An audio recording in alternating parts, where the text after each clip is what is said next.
Kasih karunia dan damai sejahtera dari Allah Bapa kita dan dari Tuhan Yesus Kristus menyertai kamu. Firman Tuhan pada hari ini tertulis dalam Kejadian 28 ayat 1. Kemudian Ishak memanggil Yakub, lalu memberkati dia serta memesankan kepadanya, katanya, "Janganlah mengambil istri dari perempuan Kanaan." Demikian firman Tuhan. Mulai dari kita anak-anak, kita sangat membutuhkan pengajaran dan nasihat dari keluarga yang tokoh pertamanya adalah orang tua yang bakal menjadi penentu untuk menentukan jati diri dan kepribadian kita nantinya sampai kita tua. Pengajaran dan nasihat ini terlihat dalam nas firman Tuhan. Ishak memberikan pesan dan nasihat kepada anaknya, yaitu Yakub. Kita tahu Yakub ini pernah berbuat dosa, membohongi orang tuanya ketika Ishak akan memberikan berkat kepada anak-anaknya.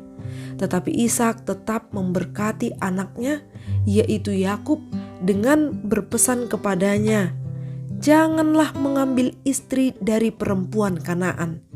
Ishak memberikan pesan ini dengan mengingat bahwa Abraham yang menjadi bapa Ishak pernah dijanjikan Allah menjadi bangsa yang besar. Tentunya menjadi bangsa yang besar dengan harapan agar keluarga itu tetap dapat mempertahankan imannya.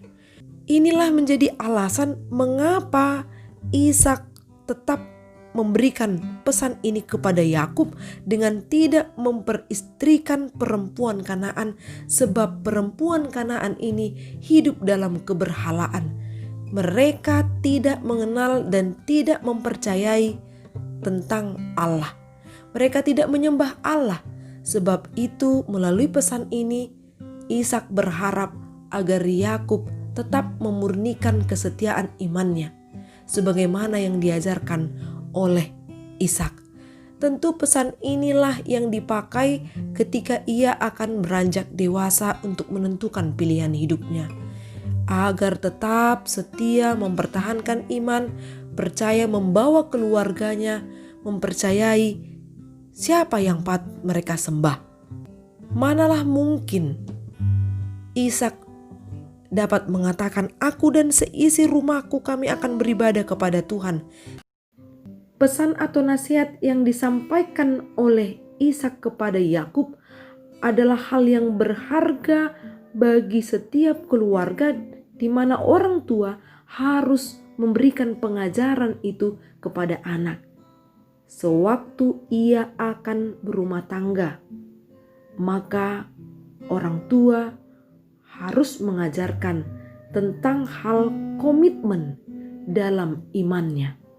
Jangan sampai ia menjual iman atau tidak dapat mempertahankan imannya dan berpaling dari Tuhan, tidak setia kepada Tuhan. Kita lihat Yakub setelah ia mendengarkan apa yang dipesankan orang tuanya, ia menjalankannya dan menuruti apa yang menjadi kehendak ayahnya. Sehingga setiap keluarga, maka marilah tetap pertahankan imanmu, jangan digoyahkan oleh apapun, sebab Allah adalah yang setia, senantiasa mengasihi dan memberkati kita. Hendaklah setia di dalam iman kita. Amin. Salam sehat. Semoga hidup kita diberkati melalui firman-Nya. Horas.